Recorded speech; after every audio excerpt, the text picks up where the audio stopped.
열왕기상 19장 말씀 전체가 오늘 본문이긴 한데요. 좀 길어서 15절에서 18절까지 말씀만 함께 읽어봤습니다. 이 본문 내용은 우리에게 익숙하시죠? 엘리야가 바알 선지자들과 싸운 후에 이세벨이라는 여왕의 협박을 두려워하는 가운데 도망가고 하나님께서 그를 회복시키셨다는 이 내용은 친숙하기도 하고 익숙하시기도 할 거예요. 제가 대학 다니던 때에도요, 이 본문의 설교를 제법 많이 접하곤 했는데요. 그때마다 좋았어요. 정말 많은 감동을 받고 위로를 받았는데, 번아웃된 엘리야를 회복시키시는 하나님의 모습도 정말 좋았는데, 그 중에서도 특히 하나님께서 지진이나 큰 바람이나 불 같은 위험 넘치는 모습 가운데 음성을 발하지 않으시고 정말 세밀한 음성 가운데 그 뜻을 나타내셨다는 부분에서도 감격했던 기억이 납니다. 정말 좋았어요. 그런데 이번 주에 이 본문을 묵상하는데요, 순간적으로 조금 섭섭한 생각이 드는 거예요. 왜냐하면 우리 지난주에 롯에 대해서 나눴잖아요. 하나님께서 소돔을 심판하기로 결정하셨는데 롯이 그 심판하는 데에서 뭔 잘못이 있겠어요. 그래서 하나님께서는 롯을 거기서 건져내시고 소알이란 땅에서 살 수 있도록 허락하셨죠. 하지만 롯은 극심한 트라우마를 경험하게 됐어요. 우리가 가벼운 교통사고나 혹은 재앙을 경험하게 되면 사람이 트라우마를 경험하게 되잖아요. 롯도 그런 거였죠. 그래서 소알이란 땅에서도 살지 못하고 산에 올라가서 홀로 나는 자연인이다처럼 살아가게 됐는데 술 없이는 살 수 없는, 감당할 수 없는 인생을, 노후를 보내게 됐죠. 그때 하나님께서 롯을 회복시키지 않으셨어요. 롯만 그런가요? 노아도 그랬죠. 노아는 당대 의인이라고까지 성경이 그를 이야기해요. 그리고 하나님께서는 실제로 인류를 멸종시키기로 결심하셨지만 당대 의인이었던 노아만큼은 구원하기로 결정하시고 그와 그 가족을 통해 그 가족만이 아니라 이 땅에서 숨쉬고 살아가는 동물들도 한 종씩 남길 수 있도록 구원하셨죠. 그 일을 온전히 감당했어요. 그의 평생 동안. 커다란 방주를 짓는데 평생을 써야 했고 하나님의 뜻을 온전히 이루어냈죠. 그러나 모든 동물과 식물과 인류가 멸종하는 그 홍수라는 트라우마를 그도 감당하기는 너무 어려웠어요. 그의 노후도 술 없이는 견딜 수 없었죠. 그런데 하나님은 거기서 그를 도와주지 않으셨어요. 그가 트라우마를 겪고 있는 가정 가운데 그저 두셨죠. 왜 어떤 사람은 정말 극심한 고통 가운데에도 도와주지 않으시는 분께서 왜 오늘 본문에서 엘리야가 겪고 있는 이 두려움과 공포는 도우시는가 하는 게 이해가 되지 않았던 거죠. 특히 열왕기상 19장의 말씀이요, 엘리야의 번아웃과 거기서 회복시키시는 하나님의 은혜를 집중하면 할수록 자연스럽게 어떤 메시지가 담기냐면 번아웃은 나쁜 것, 그리고 하나님의 은혜가 있으면 이 번아웃에서 회복될 수 있는데 회복되지 않는 나라는 존재는 은혜가 없는 존재처럼 여겨지더라고요. 이건 설교자가 의도하지 않았더라도요, 우리가 가지고 있는 언어의 한계상 어쩔 수 없이 자연스럽게 담기는 뉘앙스인 거예요. 그래서 엘리야의 은혜가 빛나면 빛날수록, 그가 얻는 회복이 은혜로우면 은혜로울수록 우리가 경험하는 번아웃이나 탈진은 자신에 대해서 정죄하거나 스스로를 자책하게 되더라는 거죠. 그런데 저는 이 열왕기상 19장을 공부하면 할수록 엘리야의 탈진과 회복 이야기를 통해 하나님이 하시고자 하는 이야기가 뭔가, 그저 그를 회복시키시는 것이 하나님의 이야기의 전부인가 하는 의문이 들기 시작했어요. 오늘 우리는 그 이야기를 찾아보려고 하는 겁니다. 오늘 본문을 쓰면서 저자는 의도적으로요, 엘리야와 모세를 비교하고 있어요. 보시면 모세는 자신의 민족을 도와주려다가 왕에게 들켜가지고 왕이 나 죽이는 거 아니야? 하고서 도망가잖아요. 엘리야도 비슷해요. 자신의 민족을 하나님 앞으로 돌이키겠다고 저 바알 선지자들과 목숨을 걸고 싸운 후에 오히려 변하지 않는 상황 가운데 왕과 왕비의 협박을 듣고 도망가죠. 모세와 엘리야는요, 둘 다 호렙산이라는 산에서 하나님을 만나요. 그리고 모세가 하나님의 등을 볼 때 하나님께서 모세를 그 반석의 틈 가운데 넣어두시고 그를 보호하시잖아요. 엘리야 역시도 하나님의 음성을 듣기 전에 굴이라는 그 공간 안에 들어가 있는 것을 보게 됩니다. 또한 광야 로뎀나무 아래에서 잠잘 때 먹을 것을 가져다 주는 모습은 모세가 광야를 떠도는 가운데 하늘에서 내리는 만나로 떡을 해먹는 모습을 연상시키죠. 엘리야가 40일간 광야를 걸어 호렙산에 이르렀다면 모세는 40년을 걸어 약속의 땅에 이르게 돼요. 열왕기상 19장은요, 엘리야의 모습을 읽는 사람들로 하여금 자연스럽게 모세를 떠올리게 만들도록 저자는 의도하고 있어요. 왜일까요? 엘리야를 보면서 동시에 모세를 보면 자연스럽게 하나님께서 하신 약속을 떠올리게 하기 위해서인 거예요.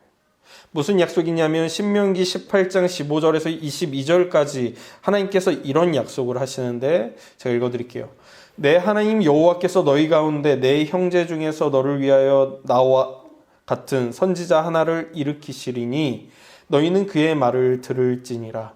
이것이 곧 내가 총회의 날에 호렙산에서 내 하나님 여호와께 구한 것이라.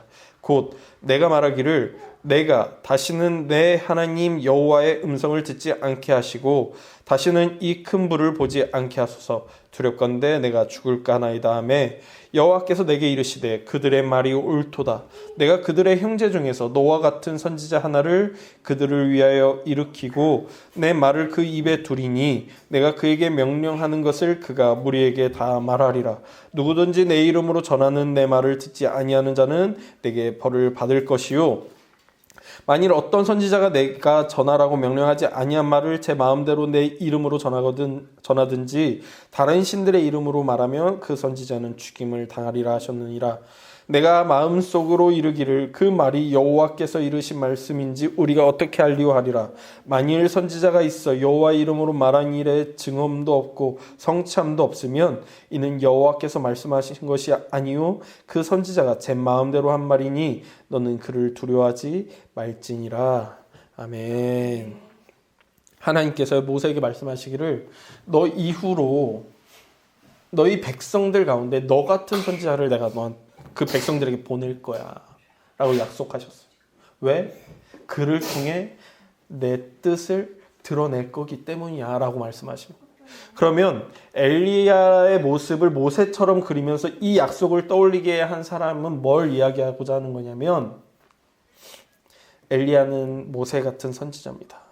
그가 하는 말, 그가 한 행적, 그가 한 이적, 그가 한 모든 것은 하나님께서 그를 통해 하나님의 뜻을 드러내는 겁니다 라고 이야기하고자 하는 거죠. 그러면 우리는 여기서 제가 처음에 가지게 된 의문에 대한 답을 얻게 돼요. 하나님께서는 탈진에 대해서 부정적으로 판단하시고 탈진한 엘리야를 회복시키셨다기보다는 탈진한 엘리야를 회복시키는 과정을 통해 모세를 드러내시려고 하는 거죠. 그리고 그것을 통해 엘리야가 하나님이 보내신 선지자임을 확증해 주시고자 하는 거예요. 오늘 본문은 탈진 자체에 대해서 부정하고 있는 본문이 아닌 거예요. 탈진으로부터 회복되는 것만이 하나님의 뜻이라고 말하는 본문이 아닌 거예요. 그러므로 우리는 왜 나는 엘리야처럼 회복되지 않는가에 대해서 하나님 나를 버리셨습니까? 하나님 나를 저주하시는 겁니까? 라고 의심할 필요가 없게 되는 거예요. 오히려 우리에게 있는 탈진을 하나님께서 그대로 두신다면 탈진 자체가 악한 것이 아니라 하나님의 뜻이 탈진을 통해 드러날 수 있다는 것을 그저 생각할 필요가 있는 거죠. 오늘 설교를 준비하는데 오래전에 읽은 책이 한 권 생각났어요. 감정, 영혼의 외침이라는 책인데요. 다시금 책장에서 꺼내서 읽어보는데 이 책의 저자들이 이렇게 이야기하더라고요. 감정은 바람과도 같아서 신비롭기 그지없다. 한순간 왔다가 한순간 사라져버린다. 그리고 보통은 파멸과 황폐를 남기고 떠난다. 특히 부정적인 감정들은 우리를 혼란스럽게 하는 통제 불능의 독립적이며 변덕스러운 세력처럼 보인다라고요. 사실 우리의 감정들이 때론 그렇게 우리 가운데 일하곤 하죠. 특히 부정적이라고 여겨지는 감정들이 그래요. 저자는 그러나 감정에 좋고 나쁨이 있는 것이 아니라고 우리에게 이야기해요. 좋은 감정과 나쁜 감정이 있는 듯 하지만 그 모든 것에는 가치와 이유와 목적이 있다라고 이야기하죠. 그러면서 이렇게 충고해 줍니다. 따라서 고통스러운 감정을 해결하는 것이 하나님을 만나는 열쇠라고 생각해서는 안 된다. 사실은 내면의 처절한 싸움을 통해서 하나님의 소망의 무대가 조성되는 것이다. 그런 면에서 우리의 적은 내면의 고통이 아니라 오히려 고통이 없는 상태라고 할 수 있다라고요. 우리는 고통스러운 감정이 나를 너무 고통스럽게 만드니까 그건 악한 것이고, 하나님은 선하시니까 나로부터 이 악한 감정을 제거해 주실 거라고 기대하지만 사실은 이 악한 감정은 하나님을 드러내는 무대가 될 수 있다는 거예요. 그게 인류사에서 믿음의 선배들이 발견한 지혜였고요. 성경이 이야기하는 지혜이기도 한 거예요. 그러니까 오늘 본문을 가지고 악한 감정 혹은 탈진은 나쁜 거고 하나님이 이걸 제거해 주셔야만 은혜라고 생각하는 것은 본문을 너무 편협하게 읽는 이해일 수 있는 거죠. 어쩌면 오히려 탈진하지 않는 것이야말로 진짜 문제를 가리는 것일 수 있다라는 거. 교회가 그동안 열왕기상 19장을 탈진은 부정적인 것으로, 은혜는 탈진에서 벗어나는 것으로 설명해 옴으로 해서 탈진이라는 상황을 통해 드러났어야 할 하나님의 진짜 뜻을 놓친 것은 아닌지 저는 한 주간 고민하게 됐습니다. 아프다는 이유로, 괴롭다는 것으로 그 시간을, 그 이유를, 그 가치를 부정해버린 것은 아닌지 곱씹어 봐죠.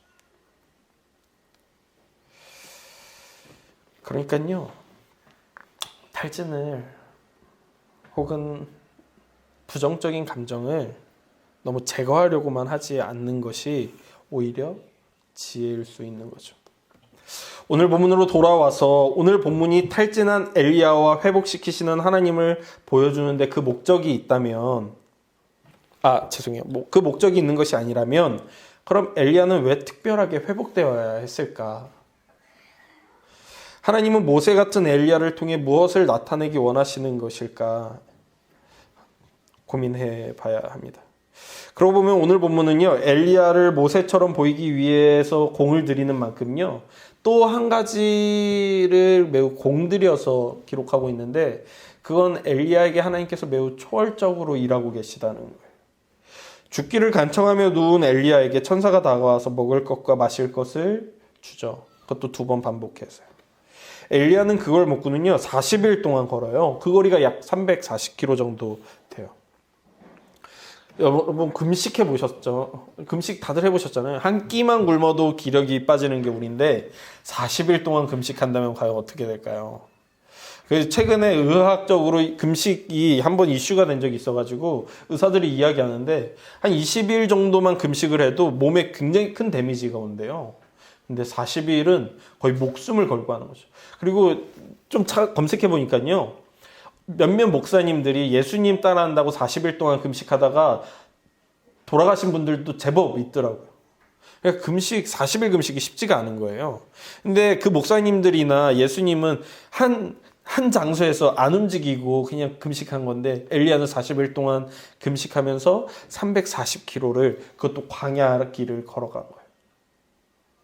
이거 어쩌면 현대 의사들은 불가능하다고 이야기할지도 모르겠어요. 근데 오늘 본문의 저자는요, 이게 의학적으로 가능하냐 안 하냐를 이야기하는 게 아니라 그만큼 초월적인 하나님의 은혜가 엘리야와 함께하고 계시다는 걸 그저 이야기하고 있는 거죠. 굴에 들어가 있는 엘리야에게요, 산을 무너뜨릴 것 같은 바람이 불어요. 바람 후에는 지진이 일어나죠. 지진 후에는 산을 다 태워버릴 것 같은 불이 일어나요. 이런 자연재해 가운데에도 엘리야는 안전합니다. 즉 하나님의 보호와 인도와 은총이요, 지금 엘리야에게 열왕기상 19장 가운데 특별히 임하고 있는 것을 보게 되죠. 엘리야를 모세와 같이 보여주고자 하는 저자의 의도와 엘리야에게 이런 초월적인 하나님의 은총이 임하고 있음을 보여주는 저자의 의도가 19장 가운데 동시에 담겨져 있어요. 이 두 의미를 통해 엘리야에게 곧 하실 말씀이 하나님의 완전한 뜻임을 나타내는 거죠. 하나님께서 무엇을 말씀하세요? 우리가 함께 읽은 본문입니다. 19장 15절에서 18절이죠.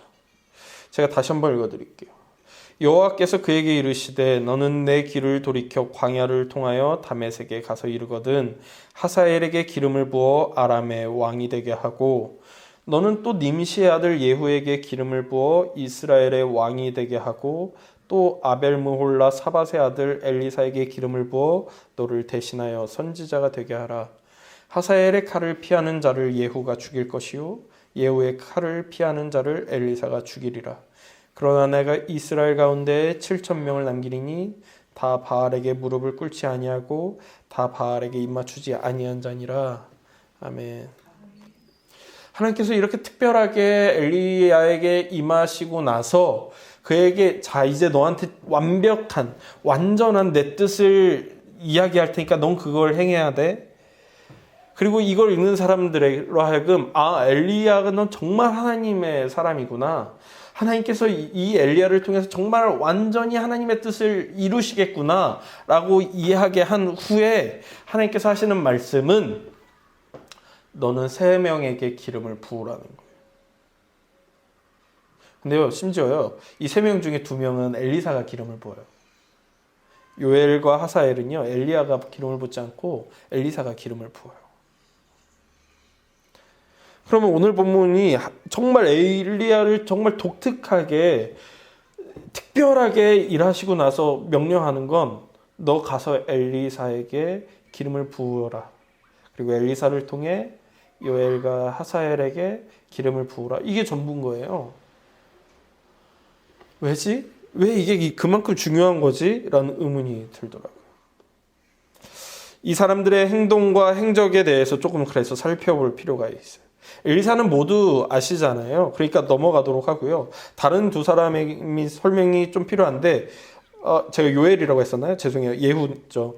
예후는요. 내전을 벌여 아합의 아들 요람과 전쟁을 할 사람이에요. 그리고는 요람과 그 어머니 이세벨을 죽이고 왕이 되죠. 그리고는 피의 숙청이 이어져요. 이스라엘에 피가 흐르기 시작하는 거죠.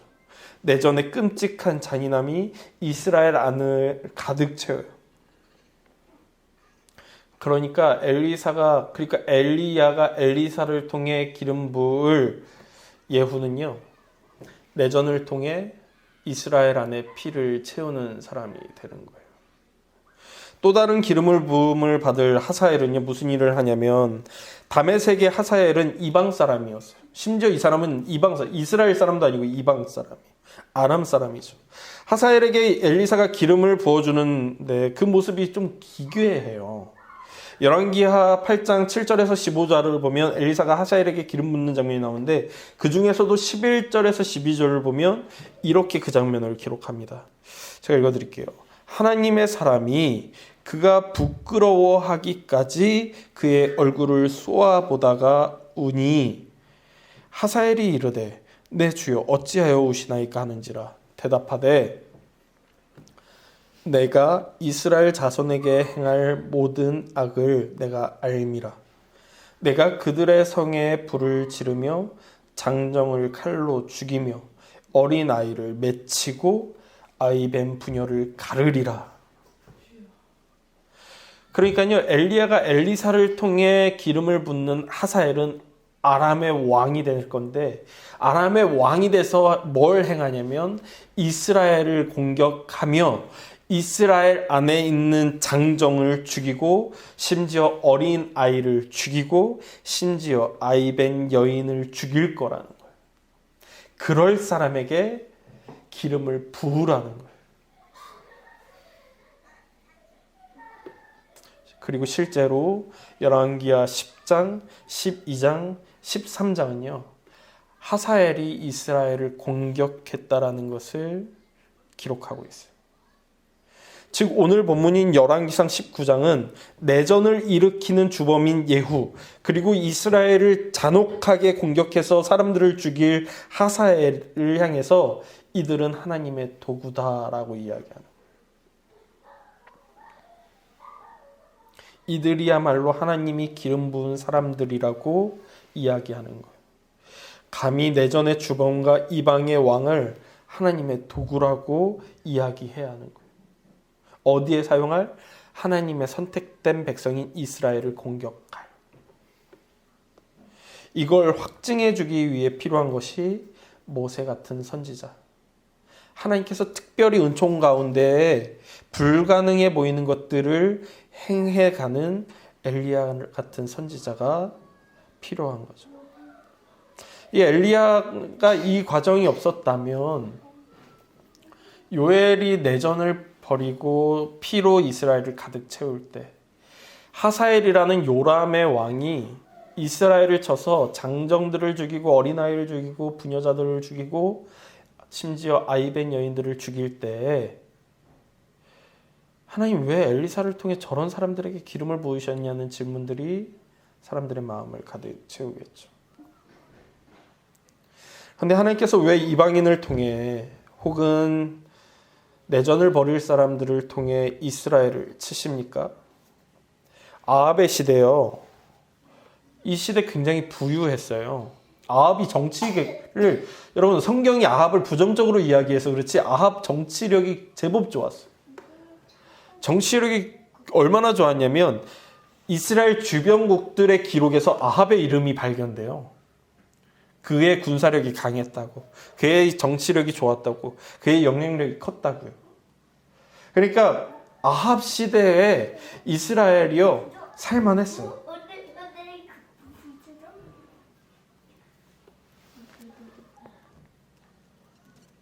그런데 열왕기상 저자는요 이 아합 시대를 이스라엘 역사에서 가장 타락하고 가장 배교한 시대라고 기록해요. 열왕기상 16장 29절에서 34절을 보면 열왕기의 저자가 아합의 시대를 요약한 내용이 나오는데 이렇게 요약합니다. 유다의 아사왕 제38년에 오므리의 아들 아합이 이스라엘의 왕이 되니라. 오므리의 아들 아합이 사마리아에서 22년 동안 이스라엘을 다스리니라. 오므리의 아들 아합이 그의 이전의 모든 사람보다 여호와 보시기에 악을 더욱 행하여 느밧의 아들 여로보암의 죄를 따라 행하는 것을 오히려 가볍게 여기며 시돈 사람의 왕 엘엣 바알의 딸 이세벨을 아내로 삼고 가서 바알을 섬겨 예배하고 사마리아에 건축한 바알의 신전 안에 바알을 위하여 제단을 쌓으며 또 아세라상을 만들었으니 그는 그 이전의 이스라엘의 모든 왕보다 심히 이스라엘 하나님 여호와를 노하시게 하였더라. 그 시대에 베델 사람 히엘이 여리고를 건축하였는데 그가 그 터를 쌓을 때에 맏아들 아비람을 잃었고 그 성문을 세울 때에 막내 아들 수굽을 잃었으니 여호와께서 눈의 아들 여호수아를 통하여 하신 말씀과 같이 되었더라. 아멘. 즉 나라의 경제는 매우 부유해지고 군사력은 강해지고 외교력도 영향력을 제법 발해서 안정적이 되었고 백성들은 살만해졌고 왕의 왕권은 강해졌지만 하나님 보시기엔 그 어떤 시대보다 악했다는 거예요. 어떤 시대보다 음란했다는 거예요. 하나님을 완전히 떠나서 바알과 아세라를 완전히 따르기 시작했다는 거예요. 그래서 열왕기의 저자는 그 어떤 왕을 묘사할 때보다 더욱 붕괴해요. 심지어 방금 읽었던 33절에서요 뭐라고 이야기하냐면 이스라엘 하나님 여호와를 노하시게 하였다라고 아합을 평가할 정도로 붕괴해요. 이것은 단지 이스라엘의 왕만이 우상 숭배를 했다라고 이야기하는 게 아니에요. 왕이 우상을 숭배하기 시작하자 부강해진 그리고 부유해진 사람들이 동시에 동일하게 바알을 섬기기 시작해요. 그걸 어디서 볼 수 있냐면 34절인 거예요. 34절이 중요해요. 여기 보면 어떤 사람이 여리고의 성을 다시 쌓았다가 두 아들을 잃잖아요. 그러면서 성경의 저자는 이것이 여호수아가 여호와로부터 받았던 예언의 성취라고 이야기해 주는데 동시에 뭘 담고 있냐면요. 당대에 성벽을 쌓는데 고고학자들이 뭘 발견했냐면 성벽에서 항아리에 담긴 아이들의 시체를 발견했어요. 당대 이스라엘 주변국들이 성벽을 쌓을 때에 희생 제사로 신께 드리는 제물로 아이들을 항아리에 담아서 성벽에 집어넣었어요. 이 34절은요, 여호수아 눈의 아들 여호수아가 받은 예언이 어떻게 성취되었느냐? 그가 자신의 자식을 이방의 희생제사처럼 성벽에 집어넣음으로 성취되었다고 이야기하는 거예요. 즉 당대에 요압 왕만이 하나님을 떠나서 음란한 신들을 섬기는 것이 아니라 당대 수많은 사람들이 아합 왕을 따라서 이방 신들을 섬기며 그 신을 통해 자신의 부유함이 더욱 부유해지기를 기원하는 삶을 살았다는 걸 동시에 보여주는 거죠. 그런 시대였어요.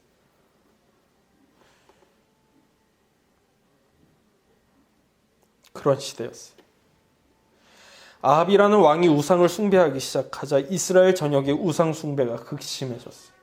사람들은 경제적으로는 부유해지고 군사적으로는 외부의 공격에서 안정된 시기를 경험하고 있었지만 그러자 점점 더 바알에게 심취하기 시작했어요. 그런 시대였기에 선민인 이스라엘을 향해 하나님의 심판이 엘리야를 통해 선언됩니다. 그런 시대였기에 엘리사를 통해 기름 부으심으로 도구를 준비시키셨습니다.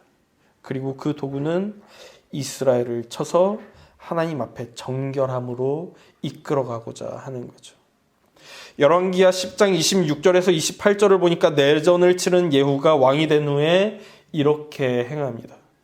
바알의 신당 있는 성으로 가서 바알의 신당에서 목상들을 가져다가 불사르고 바알의 목상을 헐며 바알의 신당을 헐어서 편소를 만들었더니 오늘까지 이르니라. 예후가 이와 같이 이스라엘 중에서 바알을 멸하였으나 하나님께서 이스라엘을 치시면서 동시에 바알 신앙을 치십니다.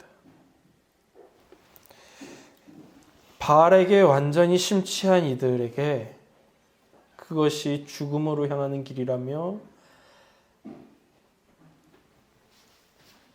피를 흘릴 수밖에 없는 전쟁을 일으켜서라도 바알 신앙을 치십니다.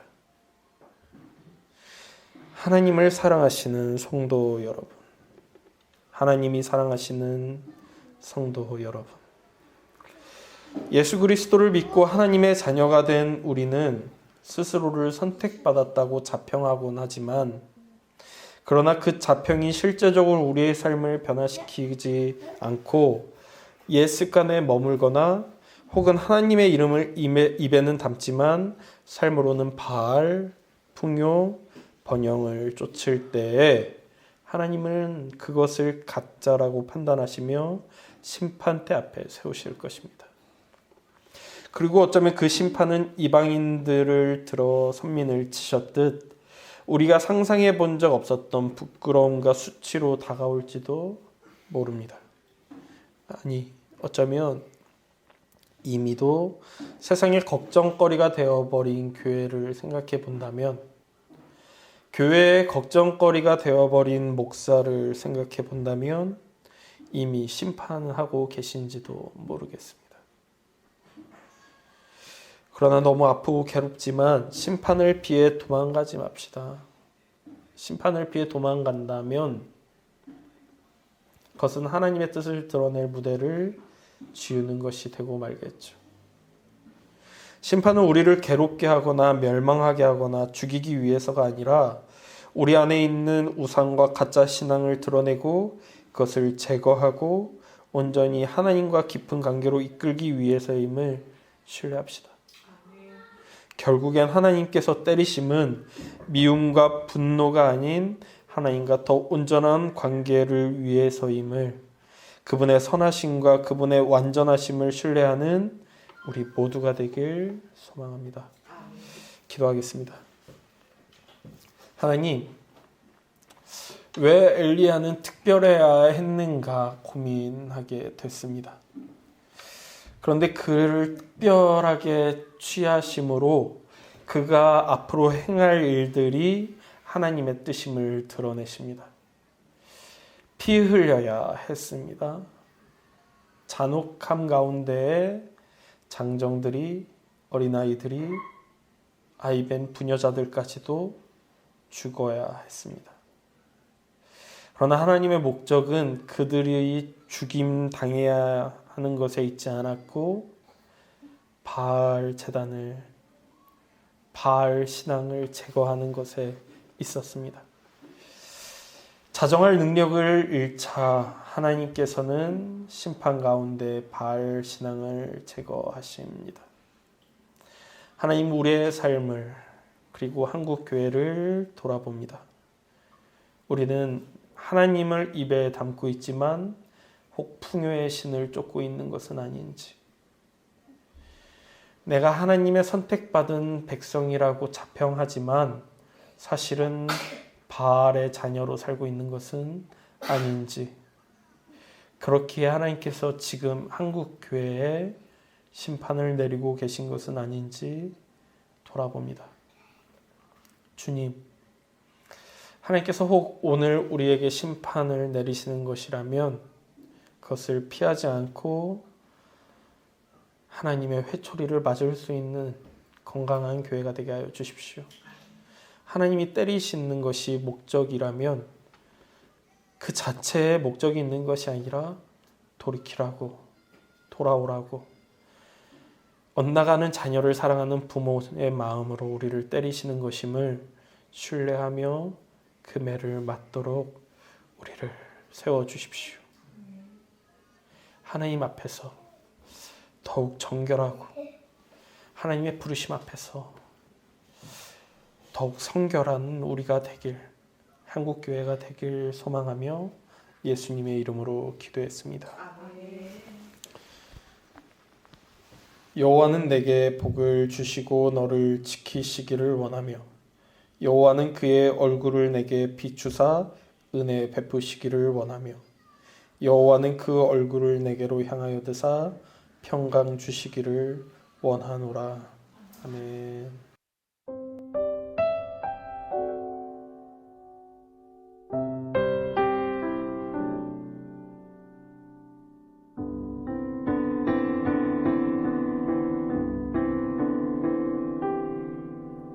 샬롬 샬롬 샬롬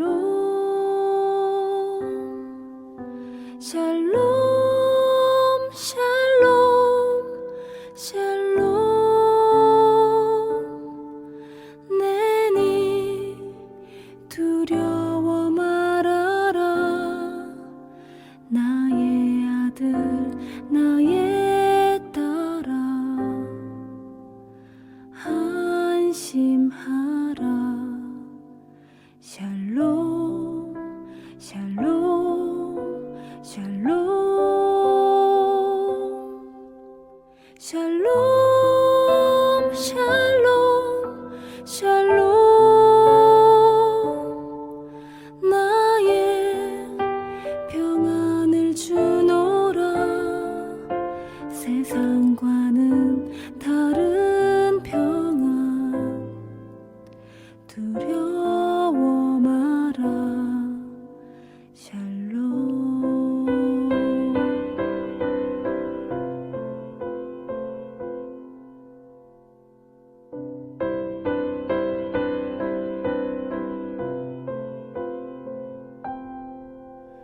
샬롬 샬롬 샬롬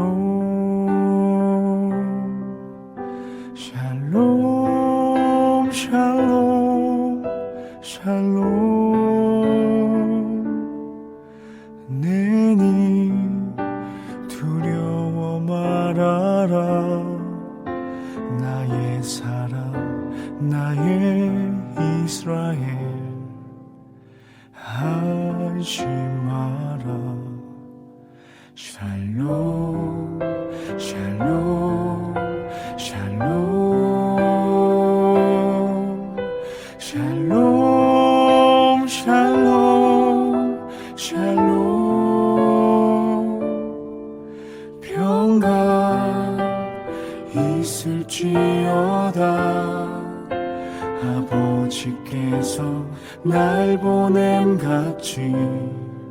나도 널 보내노라 샬롬